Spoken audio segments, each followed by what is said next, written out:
ठाण्याच्या जुन्या कोपरी पूल 8 दिवस वाहतुकीसाठी बंद. ठाणे पूर्व स्थानक परिसरातील वाहतूक कोंडीची समस्या सोडवण्यासाठी स्थानक परिसर वाहतूक सुधारणा प्रकल्प सॅटिस प्रकल्प राबवण्यात येत असून या प्रकल्पात रेल्वे मार्गिकेच्या दोन्ही बाजूला उभारण्यात आलेल्या खांबावर गर्डर बसवण्याचे काम प्रलंबित होते. या कामासाठी रेल्वे विभागाने हिरवा कंदील दाखवला असून या कामामुळे सॅटिस प्रकल्पातील मोठा अडथळा दूर झाला आहे. 26 जुलै ते 3 ऑगस्ट या कालावधीत हे काम करण्यात येणार आहे. या कामासाठी वाहतूक पोलिसांनी ठाणे पश्चिम आणि पूर्व बाजूला जोडणाऱ्या जुन्या कोपरी पुलावरील वाहतूक 8 दिवस ठराविक वेळेत बंद ठेवण्याचा निर्णय घेऊन तशी सूचना काढली आहे. ठाणे पश्चिम रेल्वे स्थानकातून दररोज 7.5 लाख प्रवासी प्रवास करतात. या भागात होणारी वाहतूक कोंडीची समस्या सोडवण्यासाठी स्थानकाच्या पश्चिमेस सॅटिस पुलाची उभारणी करण्यात आली. या पुलाच्या उभारणीनंतर तेथील कोंडी काही प्रमाणात कमी झाल्याचे चित्र आहे. ठाणे पूर्व स्थानक परिसरातूनही अनेक नागरिक मोठ्या संख्येने प्रवास करतात. या ठिकाणीही वाहतूक कोंडी होत असून ती कमी करण्यासाठी या स्थानक परिसरातही पश्चिमेच्या धर्तीवर स्मार्ट सिटी योजनेतून सुमारे 260 कोटी रुपये खर्चून स्थानकाच्या पूर्वेला सॅटिस प्रकल्पाची उभारणी करण्यात येत आहे. या प्रकल्पातील उड्डाणपुलासाठी रेल्वे रुळांच्या दोन्ही बाजूला खांबांची उभारणी काही वर्षापूर्वी करण्यात आली. मात्र काही तांत्रिक अडचणींमुळे या ठिकाणी खांबांवर गर्डर टाकणे शक्य होत नव्हते. या अडचणी दूर करत पालिकेने रेल्वे विभागाला पत्र पाठवून मार्गिका जोडणी कामासाठी रेल्वेचे 2 तासांचे 14 मेगा ब्लॉक देण्याची मागणी केली होती. त्यास रेल्वे विभागाने हिरवा कंदील देताच पालिकेने 26 जुलै ते 3 ऑगस्ट या कालावधीत हे काम करण्याचा निर्णय घेऊन त्यांचे नियोजन आखले आहे. 46 मीटर लांब आणि 12 मीटर रुंद गर्डर आहे, अशी माहिती पालिका सूत्रांनी दिली आहे.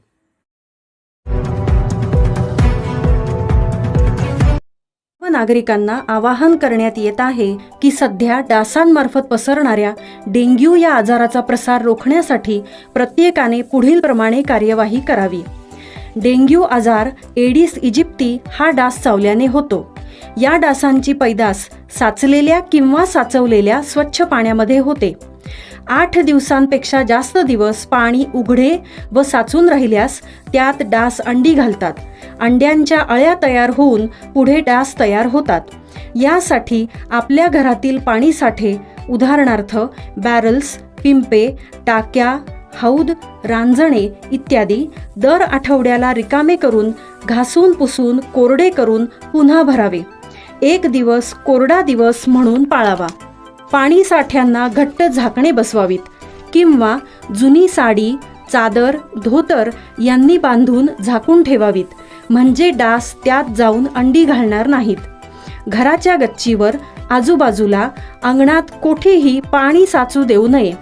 भंगार सामान उघड्यावर टाकू नये. उदाहरणार्थ टायर्स, प्लास्टिक सामान, कुंड्या, टाकाऊ वस्तू इत्यादी. अशा सामानात पावसाचे पाणी साठून त्यात डेंग्यूच्या डासांची पैदास होते. घरातील कूलर्स, फ्रीजच्या पाठीमागील ट्रे हे देखील वेळोवेळी कोरडे करावेत.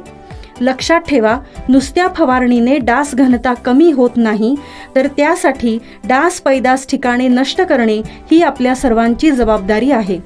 कोणताही ताप अंगावर न काढता जवळच्या शासकीय रुग्णालयात मोफत औषधोपचार घ्या.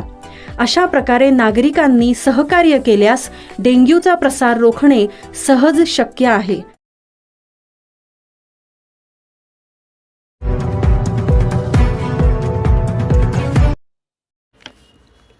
खासदार नरेश म्हस्के यांना मानाचा संसद रत्न पुरस्कार प्रदान.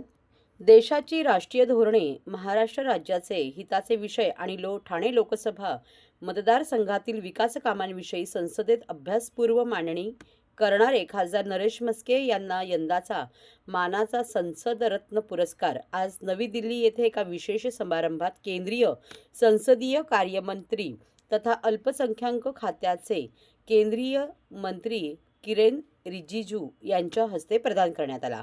खासदारकीच्या आपल्या पहिल्याच टर्ममध्ये नरेश म्हस्के यांना संसद रत्न पुरस्कार मिळाल्याने नरेश म्हस्के यांचे सर्व स्तरातून अभिनंदन होत आहे. पुरस्कार वितरण सोहळ्याला केंद्रीय कॅबिनेट मंत्रिपदाचा दर्जा असलेल्या राष्ट्रीय मागासवर्ग आयोगाचे NCBC अध्यक्ष Hansraj Gangaram Ahir, prime point foundation आणि मॅगझिन प्रिन्सेसचे पदाधिकारी यावेळी उपस्थित होते. खासदार नरेश म्हस्के यांच्यासह महाराष्ट्रातील 7 खासदारांना संसदरत्न पुरस्काराने सन्मान करण्यात आला. शिवसेना मुख्य नेते आणि महाराष्ट्राचे लाडके उपमुख्यमंत्री श्री एकनाथ शिंदे यांचा भरभक्कम पाठिंबा, शिवसेना गटनेते खासदार डॉक्टर श्रीकांत एकनाथ शिंदे यांनी केलेले मार्गदर्शन, दिलेले प्राधान्य यामुळेच आज हा पुरस्कार मला मिळाला आहे.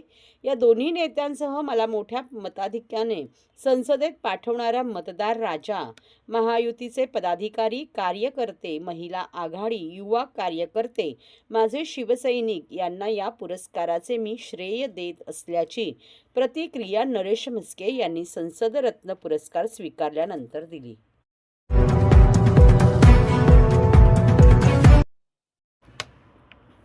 यंदाचा श्रावणी क्वीनचा किताब कोण पटकावणार?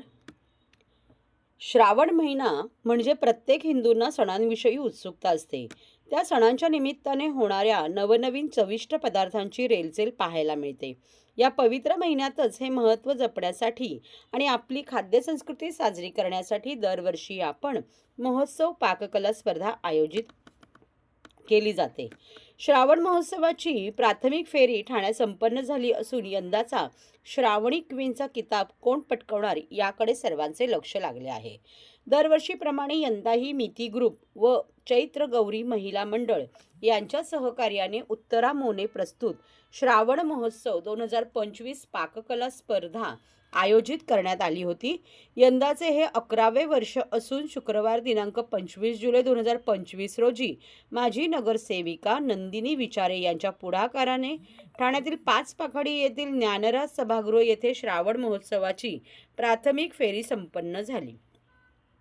यावेळी प्रमुख मान्यवर शिवसेना नेते, माजी खासदार राजन विचारे, माजी नगरसेविका नंदिनी विचारे, मिती ग्रुप उत्तर मोने, पितांबरी समूहातर्फे दीपक मेढेकर, तन्वीच्या संचालिका Veda Mahindale, Madhavbaug medical officer doctor Abhijit Hotkar, तसेच महिला जिल्हा संघटक रेखा खोपकर, महिला उपजिल्हा संघटक आकांक्षा राणे, शहर संघटक प्रमिला भांगे, त्याचबरोबर चैत्रगौरी महिला मंडळाचे अध्यक्ष अपूर्वा तेलवणे, अनुराधा बाईत, ऋतुजा शिंत्रे व इतर महिला पदाधिकारी उपस्थित होत्या.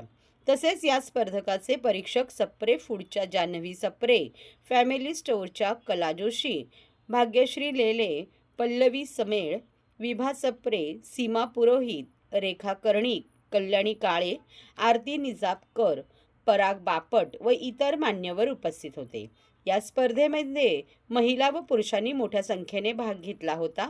मिती ग्रुपचे उत्तर मोने यांनी कार्यक्रमासाठी उपस्थित स्पर्धकांना आपण केलेले खाद्यपदार्थ यांची मार्केटिंग कशी करावी, उद्योग कसा निर्माण करावा याचे अमूल्य मार्गदर्शन त्यांनी केले. ठाणे महापालिका क्षेत्रातील 151 अनधिकृत बांधकामांवर कारवाई. माननीय उच्च न्यायालयाने दिलेले निर्देश आणि प्रभाग समितीच्या बीट निरीक्षकांनी केलेल्या पाहणीत आढळलेल्या 151 अनधिकृत बांधकामांवर महापालिकेच्या अतिक्रमण विरोधी पथकाने आतापर्यंत कारवाई केली आहे. 19 जूनपासून नियमित ही कारवाई सुरू असून त्या शीळ येथील MK कंपाऊंडमधील 21 इमारतींच्या बांधकामांचाही समावेश आहे. या 151 अनधिकृत बांधकामांपैकी 117 बांधकामे पूर्णपणे निष्कासित करण्यात आली आहे, तर 34 बांधकामामधील अनधिकृत वाढीव बांधकाम हटवण्यात आले आहे. ठाणे महापालिका क्षेत्रात 19 जूनपासून नियमितपणे अतिक्रमण विरोधी पथकाची कारवाई सुरू आहे. त्यासाठी 9 प्रभाग समिती क्षेत्रांमध्ये उपायुक्त दर्जाच्या अधिकाऱ्यांच्या नेतृत्वात विशेष पथकांची महापालिका आयुक्त सौरवराव यांनी नियुक्ती केली आहे. प्रभाग समिती क्षेत्रात बीट निरीक्षकांनी नोंदवलेली आणि सध्या सुरू असलेली अनधिकृत बांधकामे पाडण्यास या मोहिमेत प्राधान्य आहे. आतापर्यंत तोडण्यात आलेल्या अनधिकृत बांधकामांमध्ये 117 बांधकामे पूर्णपणे पाडली आहेत, तर 34 या बांधकामांमधील अनधिकृत वाढीव बांधकामे हटवण्यात आल्याची माहिती उपायुक्त अतिक्रमण विभाग शंकर पाटोळे यांनी दिली आहे. या मोहिमेची अंमलबजावणी आणि प्रत्यक्ष कारवाई यांचा दैनंदिन स्वरूपातील आढावा अतिरिक्त आयुक्त प्रशांत रोडे घेत आहेत. अतिक्रमण विरोधी कारवाईमध्ये उपायुक्त, सर्व सहाय्यक आयुक्त, कार्यकारी अभियंता, अतिक्रमण आणि बांधकाम विभागाचे अधिकारी व कर्मचारी सहभागी झाले. या कारवाईसाठी Poclain, JCB, gas cutter, tractor breaker, मनुष्यबळ यांचा वापर करण्यात येत आहे. पोलीस आणि महाराष्ट्र सुरक्षा बलाचे जवान यांच्या बंदोबस्तात ही कारवाई करण्यात येत आहे.